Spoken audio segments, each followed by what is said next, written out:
सर्वांना नमस्कार। आजचा आपला जो घटक आहे तो एकचल समीकरणे, इक्वेशन्स इन वन व्हेरिएबल। बघा, आता समीकरण कशाला म्हणायचं, तर समीकरण म्हणजे चलांचा समावेश असणारी जी समानता असते त्या चलांच्या समावेश असणाऱ्या समानतेला समीकरण असं म्हटलं जातं। तर चलांचा समावेशाचा अर्थ काय? समजा 2x - 1 बरोबर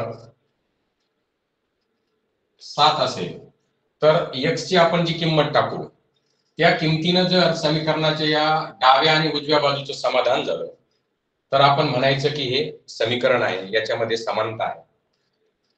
यापूर्वी आपण बैजिक राशी हा घटक पाहिलेला आहे, अल्जेब्रिक इक्वेशन्स, एक्सप्रेशन्स आपण पाहिलेले आहेत। त्या संदर्भात काही बाबींना थोडासा उजाळा द्यावासा वाटतो। उदाहरणार्थ 2x चा वर्ग अधिक 3x अधिक 1 ही जी बैजिक राशी दिलेली आहे याला आपण बहुपदी केव्हा म्हणतो किंवा बहुपदी केव्हा म्हणायचं नाही याबद्दल तुम्हाला माहिती आहे, पण थोडासा उजाळा आपण देऊन घेऊ। बघा, चलाचा घातांक जर पूर्ण संख्या असेल, पूर्ण संख्या म्हणजे 0 1 2 3 अनंत, यापैकी जर घातांक असेल चलाचा तेव्हाच ती बहुपदी असते, इतर वेळी ती फक्त बैजिक राशी असते। जर चलाचा घातांक असा अपूर्णांकी असेल किंवा ऋण असेल तर तिला बहुपदी म्हणत नाहीत। ही एक गोष्ट सर्वांनी ध्यानात घ्यायची आहे की बहुपदी कशाला म्हणायचं, तर चलाचा घातांक हा पूर्ण संख्या पाहिजे। म्हणजे पूर्ण संख्या आपल्याला माहिती आहे, सर्वात छोटी पूर्ण संख्या 0 आणि सर्वात मोठी पूर्ण संख्या सांगता येत नाही। तर पूर्ण संख्या ही या ठिकाणी घातांक असली पाहिजे, तेव्हाच ती बहुपदी असते। इतर वेळी आता हे जे आहे हे नुसती बैजिक राशी आहे, हिला आपण बहुपदी म्हणणार नाही। आता कोटी म्हणजे त्या बहुपदीची किंवा पॉलिनॉमियलची डिग्री ही कशी ठरवली जाते, तर बघा आता मी एक बैजिक राशी लिहितो या ठिकाणी।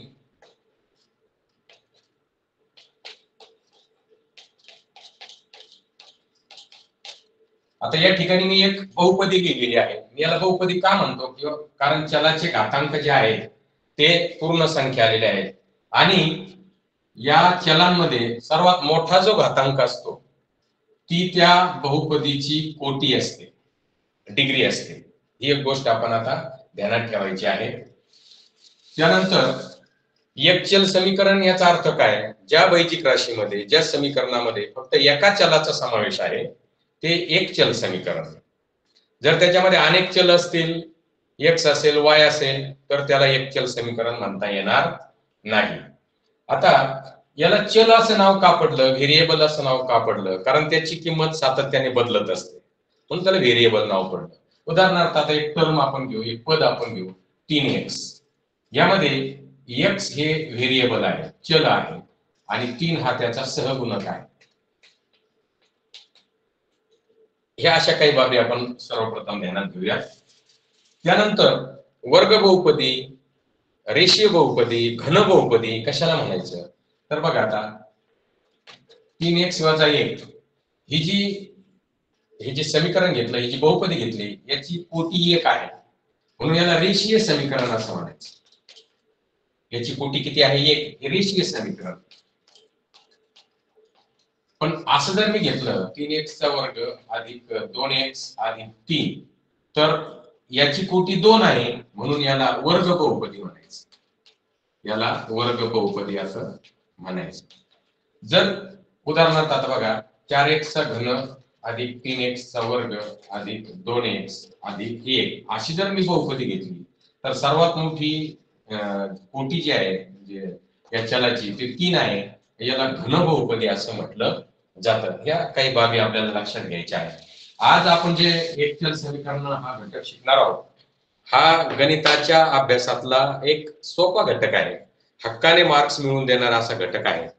तर यामध्ये काय होतं बघा, तर जेव्हा आपल्याला समीकरण सोडवायचं असतं, समीकरण सोडवायचे म्हणजे जे चल आहे त्या चलाची आपल्याला अशी किंमत शोधायची असते की ती किंमत टाकल्यानंतर समीकरणाच्या दोन्ही बाजू समान होतील समीकरणाचं समाधान होईल. तर हे करत असताना आपल्याला जे स्थिर पद आहेत ते एका बाजूला घ्यावे लागतात आणि चल एका बाजूला घ्यावे लागतात. तशी त्याची गणितीय पद्धत वेगळी आहे. आपली नेहमीची समीकरण सोडवण्याची पद्धत वेगळी आहे. आपण एक उदाहरण घेऊयात बघा आणि त्या साहाय्याने आपण समीकरण सोडवण्याचा प्रयत्न करू. उदाहरणार्थ एक समीकरण असं आहे बघा, x - 2 छेद 4 x - 2 छेद 3 बरोबर 4. तर या ठिकाणी आपल्याला समीकरणाची उकल काढायची आहे. आता गणितीय भाषेचा आपण पहिल्यांदा विचार करू. आपल्याला सुरुवातीला या ठिकाणी x ची व्हॅल्यू काढायची आहे. जे स्थिर पद आहे ते कमी करायचे आहेत. हे जे 3 आहेत हे कमी करण्यासाठी जर या समीकरणाच्या दोन्ही बाजूंना म्हणजे डाव्या बाजूला आणि उजव्या बाजूला आपण जर 3 न गुणलं, या दोन्ही बाजूंना जर आपण 3 न गुणलं तर आपल्याला या ठिकाणी 3 कॅन्सल होतील आणि मग आपलं समीकरण येईल x - 2 बरोबर 12. आता या ठिकाणी आपल्याला हे ऋण 2 काढून टाकायचे म्हणजे आपल्याला x ची व्हॅल्यू काढायची आहे. मग जर आपण समीकरणाच्या दोन्ही बाजूमध्ये जर आपण 2 मिळवले तर काय होईल, आपल्याला या ठिकाणी x बरोबर 14 ही आपल्याला समीकरणाची उकल या ठिकाणी मिळते. आता ही झाली गणितीय पद्धत. पण आपण नेहमी सोडताना काय करतो, आपण नेहमी ज्या पद्धतीने सोडवतो ना त्याच पद्धतीने आपण सोडवायचंय. बघा आता उदाहरणार्थ x छेद 2 अधिक 2 बरोबर 5 या समीकरणाचं आपण उकल काढूया. तर सर्वप्रथम हे जे स्थिर पद आहे हे आपल्याला एका बाजूला घ्यावे लागेल.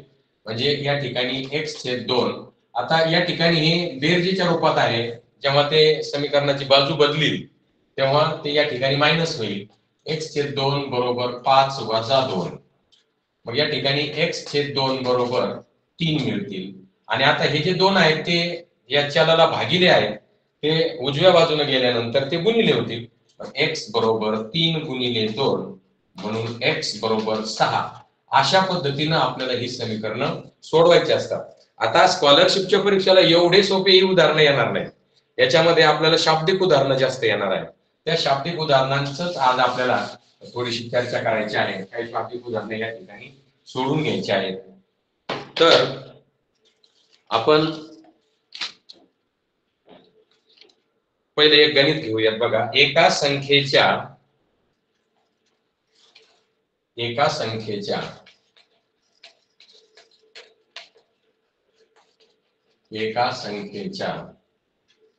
5/6 भागाबरोबर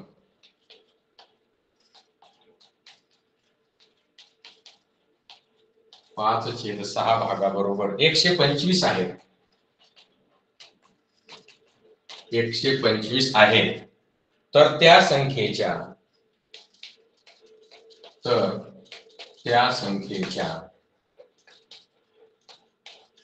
1/3 भागाबरोबर किती?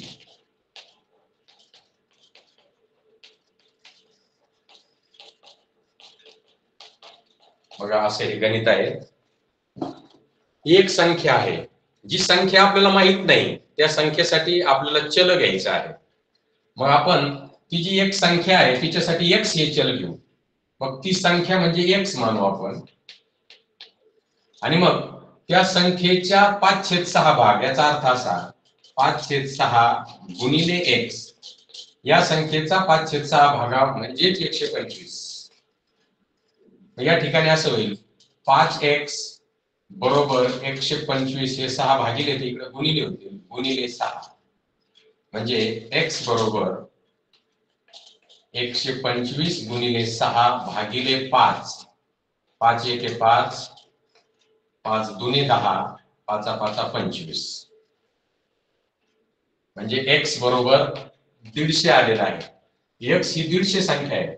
आता तर तिच्या 1/3 भागाबरोबर किती, म्हणजे 150च्या 1/3 भागाबरोबर किती?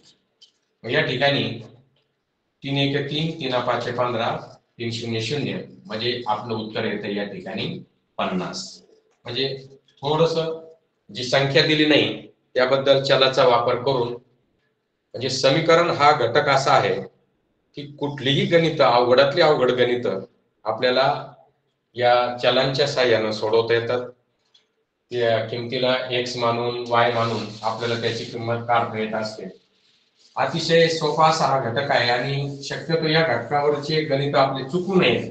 जे हक्काचे मार्क्स असतात ते मार्क्स आपले मिळालेच पाहिजेत. यानंतर आपण आणखी एक उदाहरण घेऊया. एका संख्येत 3 मिळवून 3 ने भागल्यास, एका संख्येत 3 मिळवून 3 ने भागल्यास, 3 ने भागल्यास उत्तर 10 येते. उत्तर 10 येते. त्याच संख्येत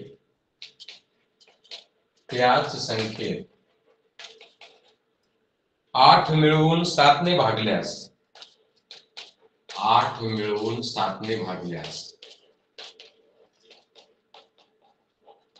7 ने भागल्यास उत्तर 5 येते. तर ती संख्या कोणती?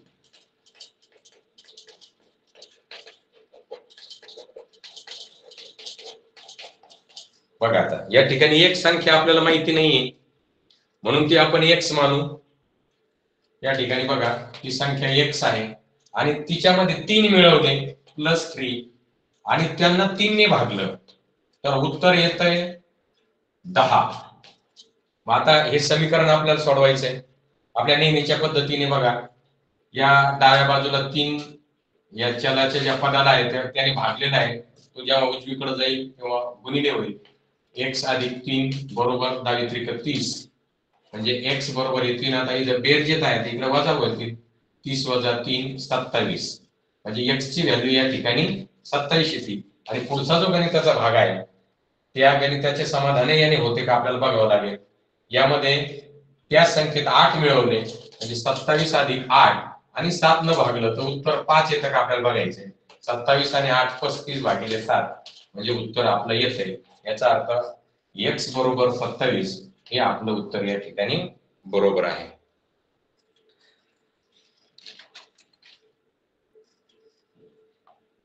यानंतर एक थोडस विचार करायला लावणार गणित आहे बघा.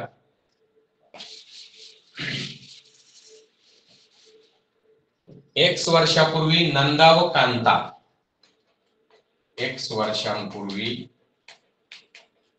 नंदा व कांता यांच्या वयांची बेरीज, यांच्या वयांची बेरीज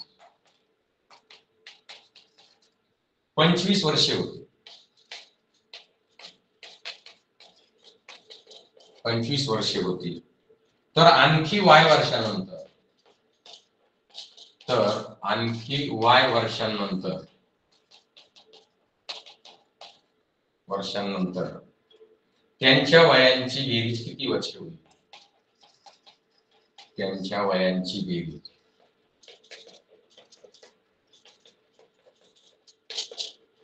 किती वर्षे होईल.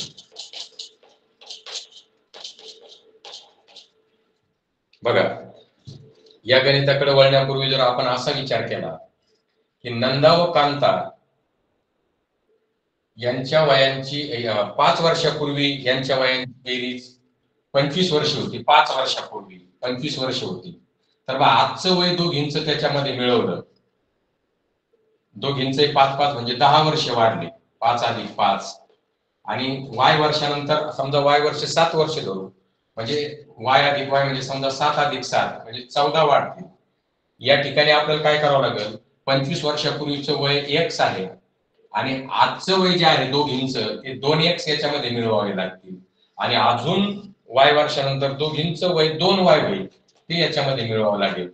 म्हणजे हा जो पर्याय आहे हा पर्याय आपल्याला 2x अधिक 2y अधिक 25 अशा स्वरूपामध्ये लिहिता येतो आणि पर्याय क्रमांक 4 मध्ये ते उत्तर आपल्याला दिलेलं आहे. म्हणजे 25 वर्षापूर्वी त्यानंतर आजचं वय आणि नंतरचं वय दोघींचं हे x वर्षापूर्वी म्हणजे दोघींचे 2x त्याच्यामध्ये होईल. y वर्षानंतर एकीचं y आणि मग दोघींचे 2y अशा पद्धतीनं याचा पर्याय या ठिकाणी दिलेला आहे.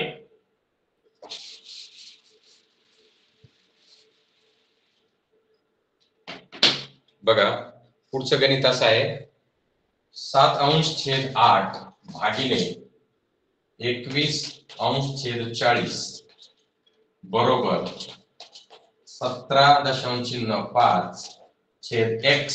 तर x बरोबर किती? मध्यम स्वरूपाचे जे प्रश्न असतात त्याच्यामध्ये असे प्रश्न येऊ शकतात. आता हे सोडवायचं कसं, तर याला आपण पहिल्यांदा सरळ रूप देऊन घेऊ. मग आपण काय करत असतो, अपूर्णांकाचा भागाकार करताना 7/8 भागिलेचे गुणिले करून पुढच्याचा व्यस्त घेत असतो. 40/21 बरोबर 17.5/21. या ठिकाणी आपण आणखी सरळ रूप देऊन घेऊ. 7 × 7 7 × 21 8 × 8 8 × 45. म्हणजे या ठिकाणी 5/3 बरोबर 17.5/21. या ठिकाणी मग आता या गुणोत्तरांची समानता असल्यानंतर आपण तिरकस गुणाकार करतो, प्रमाणात आहे. मग आपण काय करतो, तिरकस गुणाकार 5x बरोबर 3 × 17.5 आणि मग x बरोबर हा 5 इथं गुणिले स्वरूपात आहे, मग या ठिकाणी तो भागिले होईल. 3 × 17.5 भागिले 5. मग बघा आता 5 × 1 5 5 × 3 15 आणि 5 × 7 35 सॉरी 5 × 5 25. मग 3.5 गुणिले 3 हे जर आपण केलं तर 3 × 5 = 15 4 1 3 × 9 आणि 1 10 म्हणजे 10.5. म्हणजे या ठिकाणी मला वाटतं पर्याय क्रमांक 1 यामध्ये हे उत्तर आहे. म्हणजे असं थोडंसं सरळ रूप देऊन आपल्याला हा प्रश्न सोडवता येत असतो. बऱ्याच विद्यार्थ्यांनी गणित सोडवलेलं पण आहे. खूप हुशार मुलं या ग्रुपला जॉईन होत असतात. यानंतर आपण पुढचं उदाहरण पाहूयात. जास्त वेळ घेणार आहे गणित मी घेणार नाही.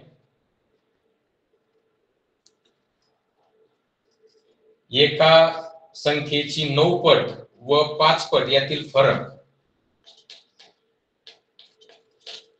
एका संख्येची 9 पट व 5 पट यातला फरक आहे 144. यातील फरक 144 आहे. तर त्या संख्येची 2/3 पट किती? तर त्या संख्येची 2/3 पट किती? बघा आता या ठिकाणी ती संख्या आपल्याला माहिती नाहीये, म्हणून तिला आपल्याला x मानायचं आहे.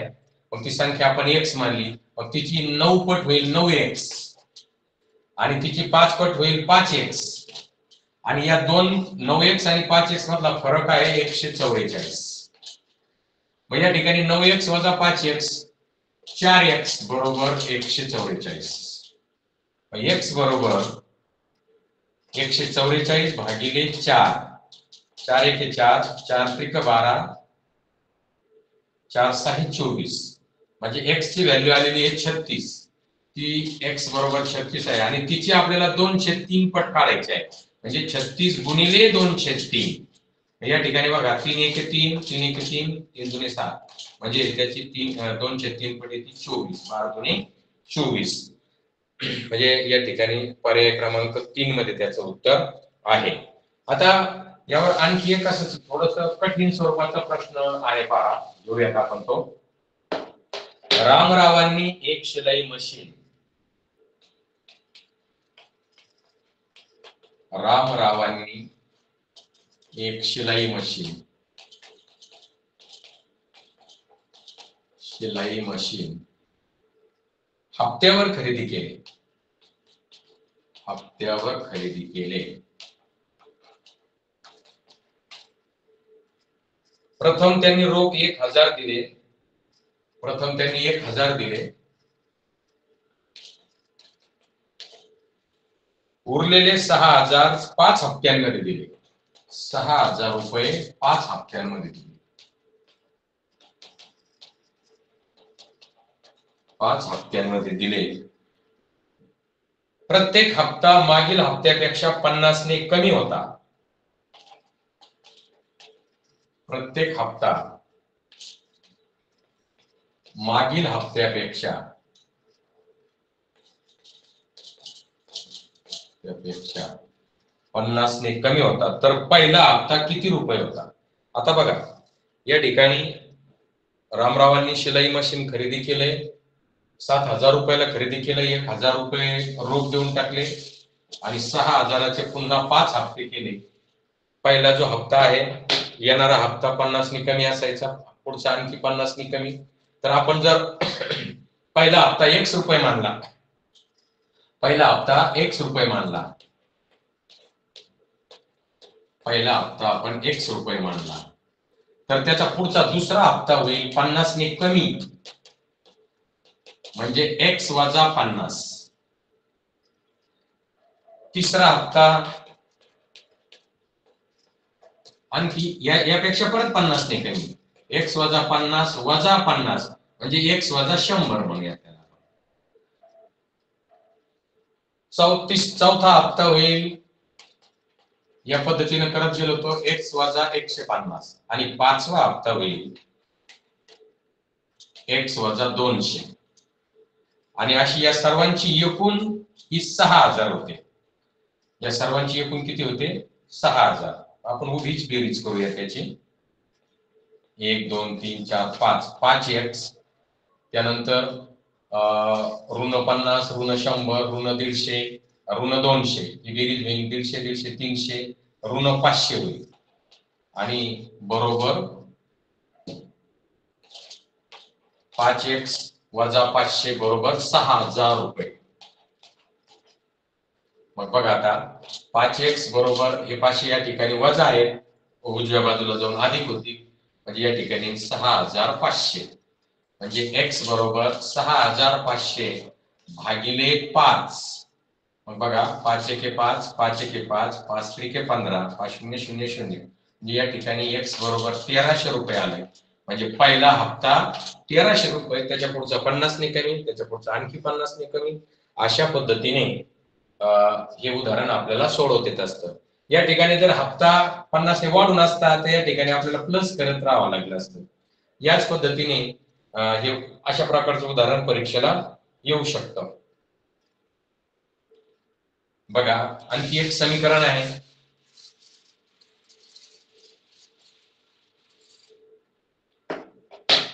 समीकरण असं आहे, x वजा x अंश छेद 4 वजा 3 अंश छेद 8 बरोबर 7 अंश छेद 8. तर x बरोबर किती? सोपं गणित आहे. या ठिकाणी हे जे स्थिर पद आहे याला आपण उजव्या बाजूने जर घेतलं तर x छेद 4 बरोबर 7 छेद 8 अधिक 3 छेद 8. आपल्याला मिळेल x छेद 4 बरोबर 10 छेद 8. आता 4 या ठिकाणी चलाला भागिले आहे, तो इकडे जाऊन गुणिले होईल. x बरोबर 10 छेद 8 गुणिले 4. मग आपण याचा छेद 1 घेऊया. 4 एके 4 4 दुने 8 1 2 2 पंचे 10 म्हणजे या ठिकाणी x ची व्हॅल्यू येते 5. त्या अशा पद्धतीने खूपच सोपी अशी उदाहरणं या एकचल समीकरणांमध्ये असतात.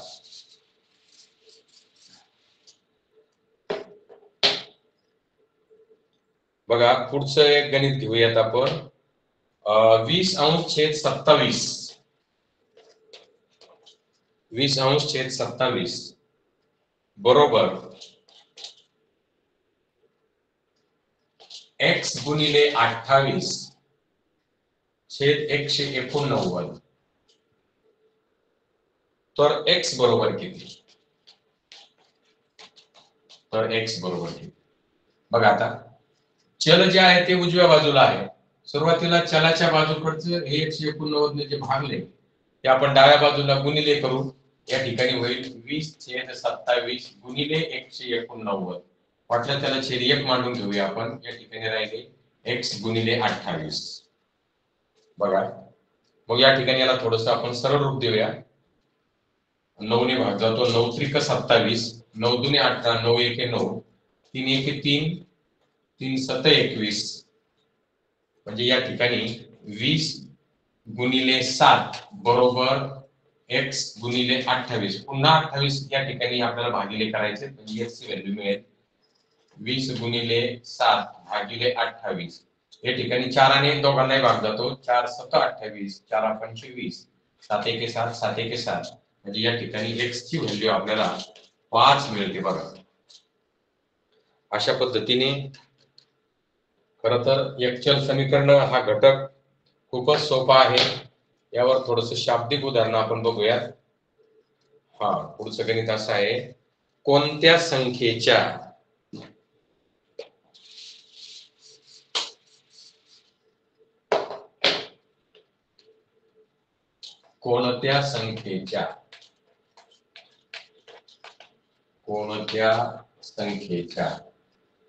मागील व पुढील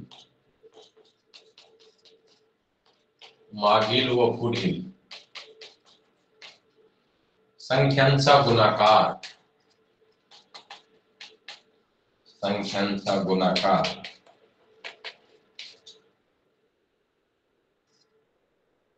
3,59,999 3,59,999 येईल.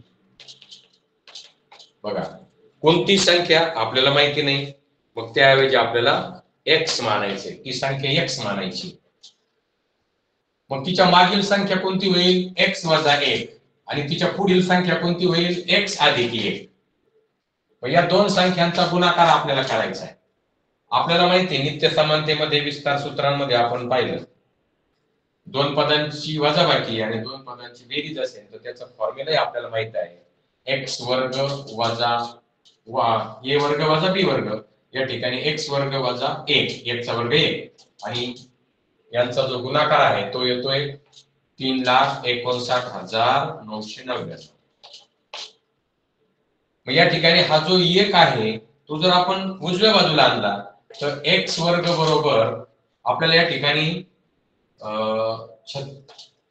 3,60,000 अशी व्हॅल्यू मिळेल. यात 1 जर मिळवला तर 3,60,000 अशी व्हॅल्यू मिळेल. आता दोन्ही बाजूंचं जर आपण स्क्वेअर रूट घेतलं, वर्गमूळ घेतलं, तर x वर्गाचं वर्गमूळ x आणि आता 36चं वर्गमूळ 6. या दोन शून्यांऐवजी एक शून्य आणि या दोन शून्यांऐवजी एक शून्य. म्हणजे आपली जी संख्या आहे ती आहे 600. अशा पद्धतीनं थोडासा विचार करून आपल्याला संख्येची व्हॅल्यू काढता येत असते.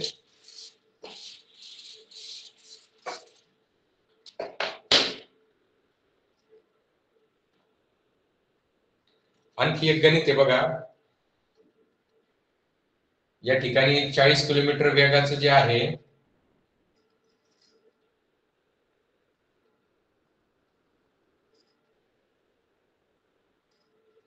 ,40 किलोमीटर वेगाने जाणारी आगगाडी निर्धारित ठिकाणी वेळेत पोहोचते. जर ताशी सरासरी 35 किलोमीटर वेगाने गेली तर निर्धारित वेळेत 15 मिनिटे उशिरा पोहोचते. तर तिने कापावयाचे अंतर किती? म्हणजे बघा, सपोज हे जे अंतर आहे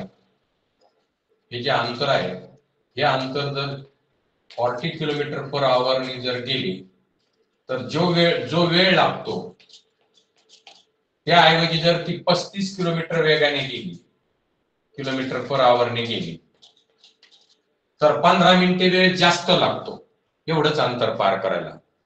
तर आपल्याला हे अंतर काढायचं या ठिकाणी सांगितलेलं आहे.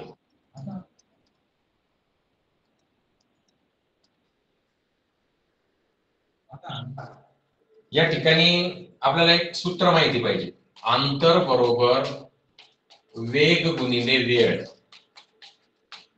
कारण या सूत्राच्या साहाय्याने आपल्याला वेग आणि वेळ दिला असेल तर अंतर काढता येतं, नुसता वेग आणि अंतर दिलं तर वेळ काढता येईल. अशा पद्धतीने जर अंतर भागिले वेळ केलं तर वेग मिळेल आपल्याला, किंवा अंतर भागिले वेग केला तर वेळ मिळेल. मग आपण या ठिकाणी बघा, जर x एवढं अंतर मानलं, हे जे अंतर आहे ते x आहे असं मानलं, तर x अंतर भागिले 40 चा वेग, तर जो काही वेळ लागेल आणि एवढ्याच अंतराला 35 च्या वेगाने भागलं तर जो वेळ लागेल तो आता सध्या सारखा नाही. या ठिकाणी 15 मिनिटं जास्त लागलेले आहेत. म्हणून इथं समानता येण्यासाठी 15 मिनिटं म्हणजे तासाचा चौथा भाग तो याच्यामध्ये आपण मिळवला. आता या ठिकाणी समानता आली. आता हे समीकरण आपल्याला सोडवता येईल. मग बघा आता हे समीकरण मी थोडंसं वर लिहितो. x/40 अधिक 1/4 बरोबर x/35. या ठिकाणी बघा ही वेळ आणि ही वेळ सारखी नव्हती, तर 15 मिनिटं जास्त लागत होते, म्हणून तासाचा चौथा भाग ऍड केला. आता दोन्ही समान त्या ठिकाणी झालेले आहे. आता इक्वेशन आपण सोडून घेऊया. आता आपण काय करूयात, x/40 हे जे आहे हे उजव्या डाव्या बाजूला घेऊ, वजा x/35 आणि याला डाव्या बाजूला घेऊ, वजा 1/4 आता नाही तिकडून. आणि मग आता याचा लसावी 280 35 गुणिले 40.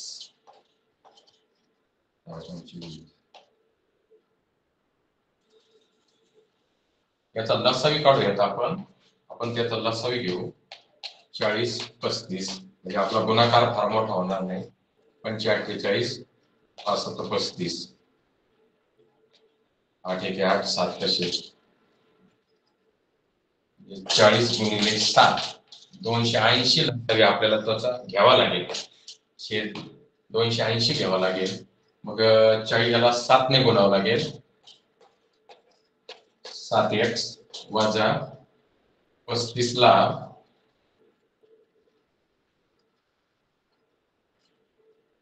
8 न गुणावं लागेल. 8x आणि बरोबर ऋण 1/4.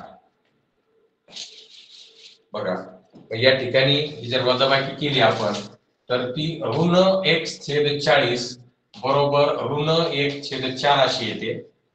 आता दोन्ही बाजूला जर ऋण न गुणलं तर या दोन्ही बाजू आपल्या धन होऊन जातील. आणि मग आता x ची व्हॅल्यू काढायची आहे आपल्याला. ही 40 इथं भागिले आहे, इकडे आपण त्याला गुणिले करू. 1/4 गुणिले 40 4 1 4 4 10 40 म्हणजे या ठिकाणी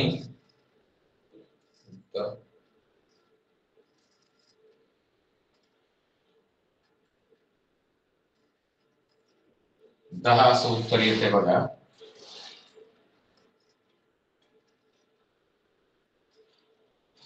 या ठिकाणी तो पर्याय दिला नाही.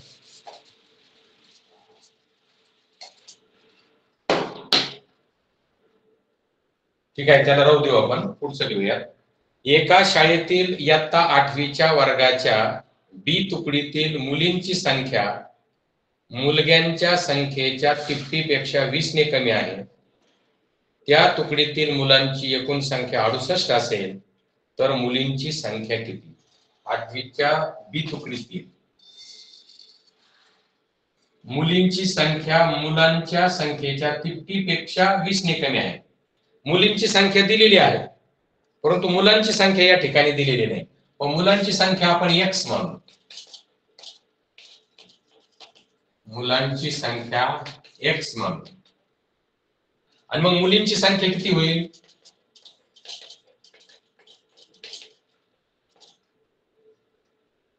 मुलांच्या संख्येच्या तिप्पटीपेक्षा 20 ने कमी. मुलांची संख्या 3x वजा 20 ने कमी अशी होईल.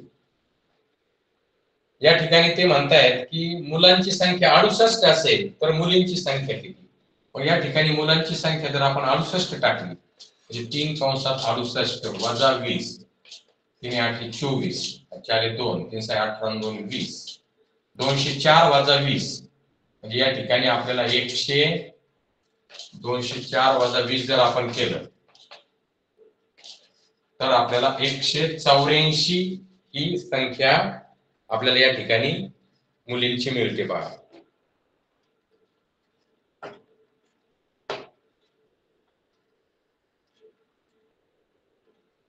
मुलांची संख्या जर 68 असेल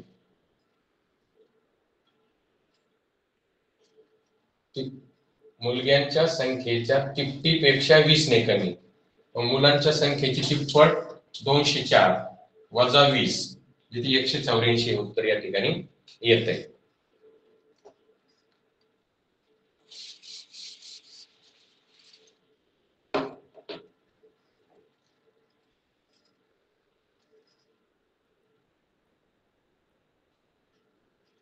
या ठिकाणी एक प्रश्न असा आहे नोटावर, ऋग्वेदकडे ₹10च्या जितक्या नोटा आहेत, ऋग्वेदकडे ₹10च्या जितक्या नोटा आहेत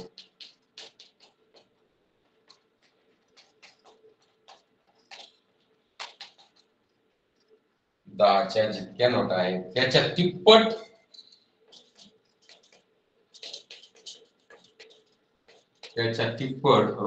₹5च्या नोटा ऋषांतकडे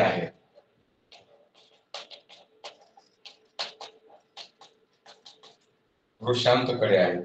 दोघांकडील एकूण रक्कम ₹300 असल्यास ऋषांतकडील नोटांची संख्या, दोघांकडील रक्कम ₹300 आहे, तर आपल्याला ऋषांतकडे किती नोटा आहेत हे या ठिकाणी आपल्याला काढायचं आहे.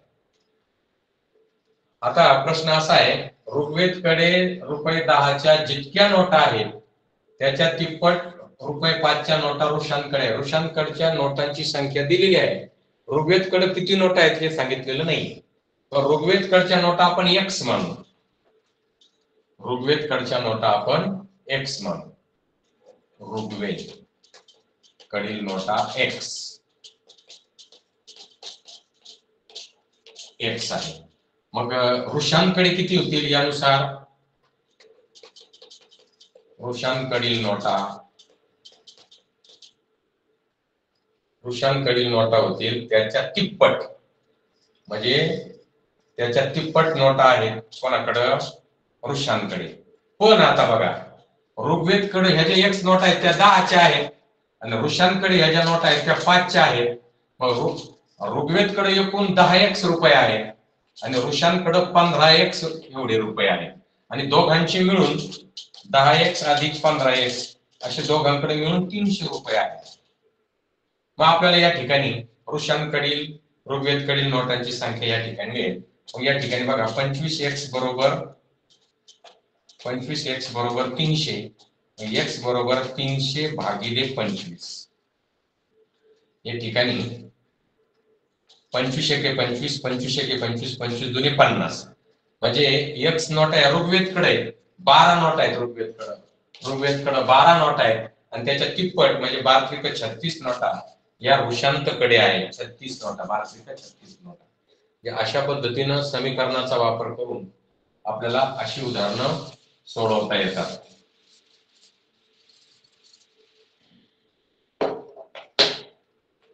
आता आणखी एक थोडस गुंतागुंतीचं समीकरण आहे, त्याला सरळ रूप देताना मुलांचा थोडासा गोंधळ होत असतो. 1/3 कंसात 3x अधिक 12 बरोबर 4x वजा 5, तर x बरोबर किती, अशा प्रकारचं समीकरण या ठिकाणी दिलेलं आहे. तर बघा, आपण काय करूयात, एकदा याला सरळ रूप देऊन घेऊयात. 1/3 जर या कंसातील पदांना आपण गुणलं तर काय होईल, इथं फक्त 3 ला 3 जातील, x राहील आणि 3 याला जर भागलं तर 4 येईल. x अधिक 4 बरोबर 4x वजा 5. आता आपण काय करतोय की हे जे वजा 5 या ठिकाणी आहे ते डावीकडे नेऊयात आणि या ठिकाणी हा जो बेरजेत असणारा x आहे तो उजवीकडे आणूया. या ठिकाणी होईल 4x वजा x आणि या ठिकाणी होईल 4 अधिक 5, म्हणजे 3x बरोबर 9 मिळतील. म्हणजे x बरोबर 9 भागिले 3, 3 त्रिक 9, म्हणजे आपली x ची व्हॅल्यू या ठिकाणी 3 ही येते बघा. म्हणजे या ठिकाणी जर आपण सरळ रूप देऊन घेतलं तर पुढचं उदाहरण आपलं सोपं होऊन जात असतं.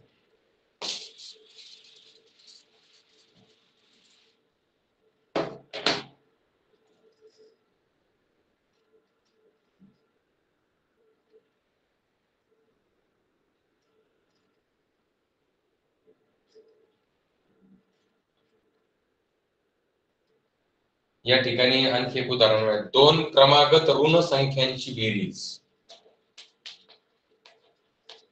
2 क्रमागत ऋण संख्यांची बेरीज दोन क्रमागत ऋण संख्यांची बेरीज ऋण 45 आहे, तर त्यातील मोठी संख्या कोणती? तर त्यातील मोठी संख्या कोणती?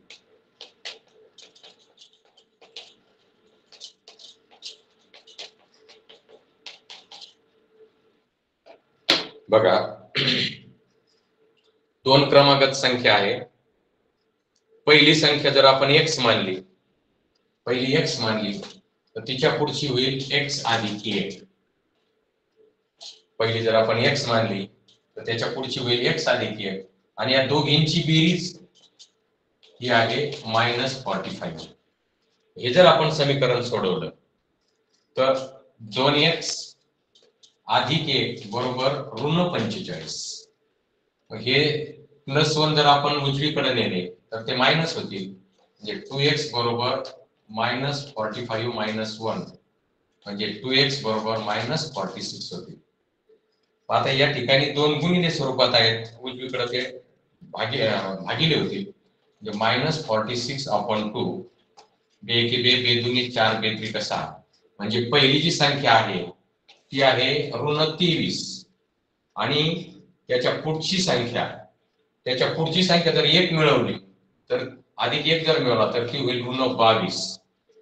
बघा बरं का, आता या ऋण संख्या आहे, आपल्याला विचारलं त्यातील मोठी संख्या कोणती. मग यामध्ये ऋण संख्यांमध्ये जसं आपण संख्या रेषेवर डावीकडनं उजवीकडे जातो, संख्या मोठ्या होत जातात.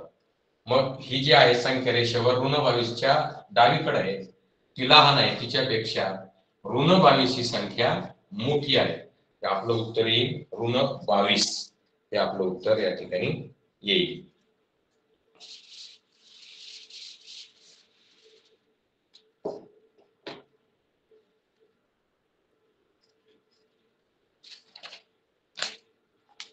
बघा, या ठिकाणी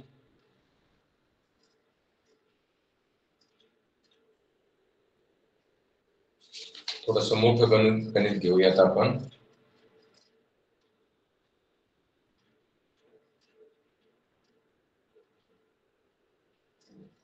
हप्त्याच घेऊयात. वामनरावांनी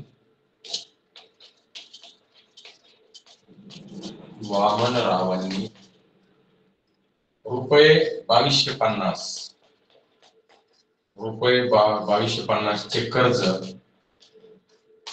5 हप्त्यात फेडले.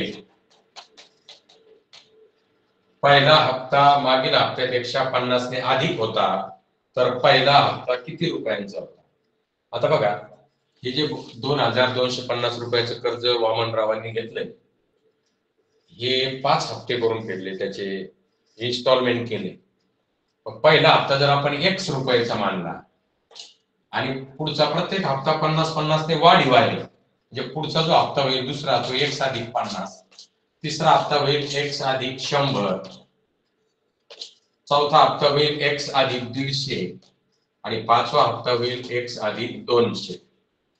आणि या सर्वांची बेरीज ही 2250 येते, म्हणजे 1 अधिक, इथंच करूया,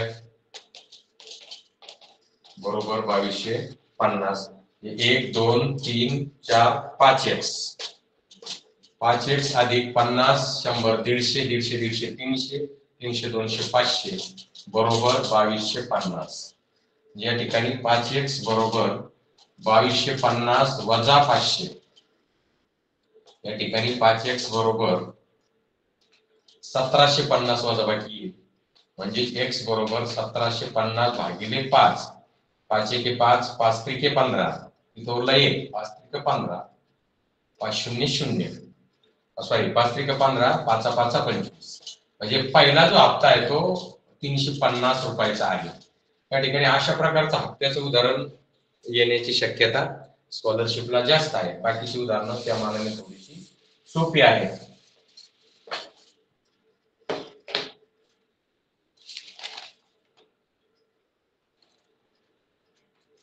आणखी एक थोडंसं मोठं गणित आहे या ठिकाणी.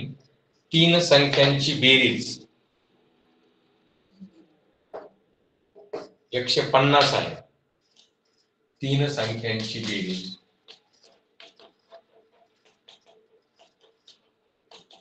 तीन संख्यांची बेरीज 150 आहे. अटी बघा काय आहे.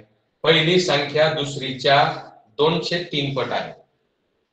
पहिली दुसरीच्या 2/3 पट. दुसरी संख्या तिसरीच्या, दुसरी जी आहे ती तिसरीच्या 3/5 पट आहे. 3/5 पट आहे. तर तिसरी संख्या पहिल्या संख्येपेक्षा कितीने मोठी आहे. आपलं उदाहरण असं आहे, तिसरी संख्या पहिल्या संख्येपेक्षा कितीने मोठी आहे. तिसरी संख्या पहिलीपेक्षा म्हणजे तिसरी वजा पहिली बरोबर किती, असं आपल्याला उदाहरण दिलेलं आहे आणि त्या तिघींची बेरीज पण दिलेली आहे. आता या ठिकाणी आपल्याला तिसरी संख्या जर आपण x मानली, तिसरी संख्या आपण x मानू, तिसरी जर x मानली, तिसरी x आहे, मग त्यानुसार आपल्याला दुसरी करता येईल. दुसरी संख्या कोणती, तर दुसरी संख्या अशी आहे की तिसरीच्या 3/5 पट म्हणजे 3/5 गुणिले x ही दुसरी संख्या आहे. आणि पहिली जी संख्या आहे ती दुसरीच्या 2/3 पट आहे. म्हणजे पहिली जी आहे ती हिच्या 2/3 पट आहे. 2/3 गुणिले 3/5 x. या ठिकाणी 3 ला 3 कॅन्सल होतील म्हणजे पहिली संख्या मिळेल आपल्याला 2x/5. आणि या तिघींची बेरीज, या तिघींची बेरीज येते 150 म्हणजे x अधिक 3x/5 अधिक 2x/5 बरोबर 150.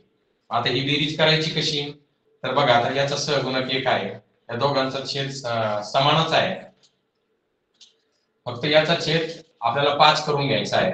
मग या ठिकाणी जर 5 ने आपण याच्या अंशाला छेदाला, याचा छेद 1 आहे, 5 ने गुणलं तर हे होईल 5x/5.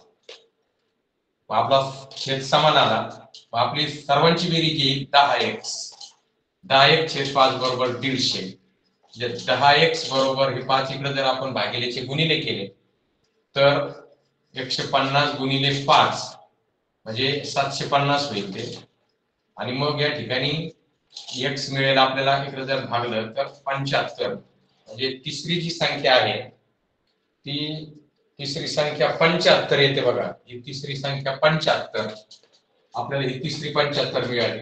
आणि त्यानुसार आपल्याला आता पहिली काढायची. पहिली संख्या आहे 2x/5 म्हणजे 75 ची दुप्पट भागिले 5 म्हणजे 150 भागिले 5 म्हणजे 30. म्हणजे 75 वजा 30 म्हणजे या ठिकाणी आपल्याला 45 ही आपल्याला त्या दोन्हीतला फरक आपल्याला या ठिकाणी मिळतो. अजून एक गणित आपण घेऊयात आणि मग आपण थांबूयात या ठिकाणी. थोडं वयाचं गणित आहे बा, ते वयाचं गणित आपण घेऊया. बऱ्याच वेळेला ते गणित त्याच्यावर जास्त प्रश्न येत असतात. स्मिता व नीता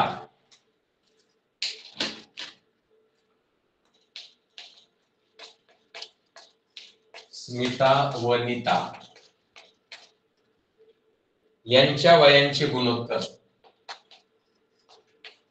यांच्या वयांचे गुणोत्तर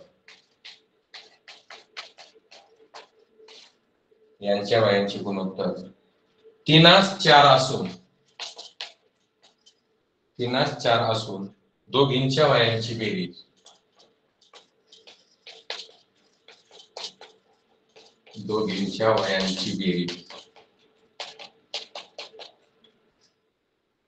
35 वर्ष आहे. तर त्यांची वये कोणती. बघा हे जे गुणोत्तर दिलेलं असतं ना, ते गुणोत्तरला वय समजायचं नाही. फक्त आपण काय करायचं, स्मिताचं वय ही पट आहे त्यांची, स्मिताचे वय 3x मानायचं आणि नीताचं वय जे आहे ते 4x मानायचं. नीताचे वय 4x मानायचं. आणि आता या दोघींच्या वयांची बेरीज आपल्याला करायची. 3x अधिक 4x बरोबर 35. ही बेरीज येईल 7x बरोबर 35. या ठिकाणी आपल्याला x मिळतोय 5 म्हणजे दोन्ही मधली जी समान पट आहे ती 5 आहे. म्हणजेच आपल्याला स्मिताचं वय मिळेल 5 त्रिके 15 वर्ष आणि नीताचं वय मिळेल 520 वर्ष. अशा पद्धतीने आपल्याला वय काढता येतात. हे जे गुणोत्तर दिलेलं असतं त्या गुणोत्तराचं वय तयार करायचे. गुणोत्तर म्हणजे वय नाही, त्याला एक चलचा वापर करायचा आणि चलाचा वापर करून त्याचा आपण वय तयार करून ते काढायचं. या ठिकाणी आपण अजून एक गणित आपलं होऊ शकतं, आपण घेऊयात ते गणित.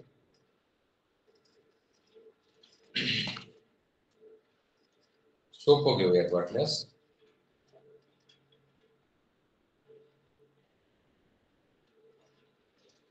बघा,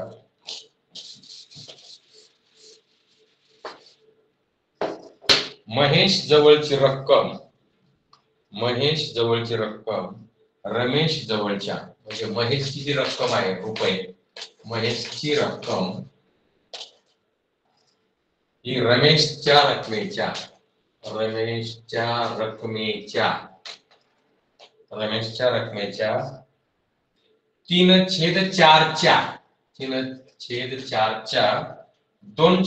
पट आहे. रमेश जवळ जर 360 रुपये असतील, रमेशकडे 360 रुपये असतील, तर महेश जवळ किती रुपये आहे? तर महेशची रक्कम किती रुपये? आपल्याला असं उदाहरण आहे. महेशची जी रक्कम आहे ती रमेशच्या याच्यामध्ये सांगितलेली.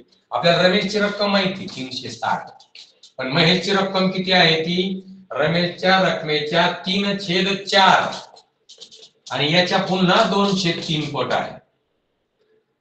रमेशच्या रकमेच्या 3/4च्या 2/3 पट आहे.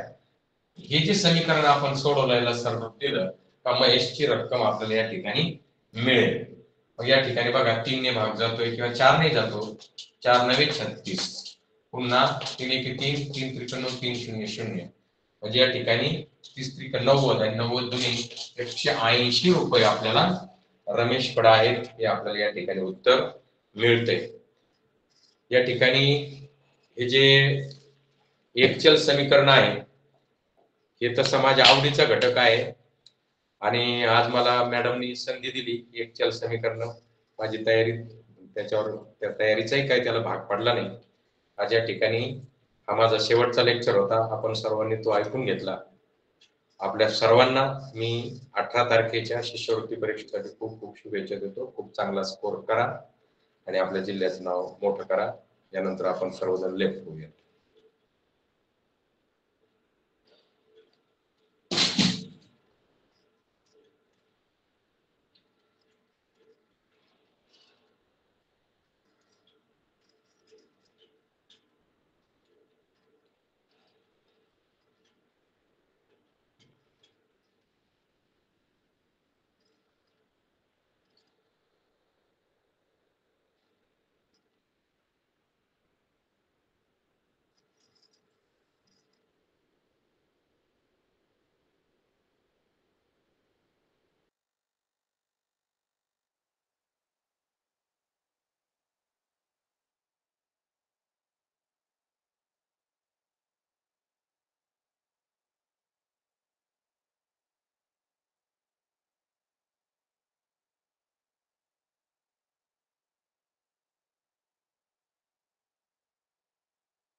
दहावीचं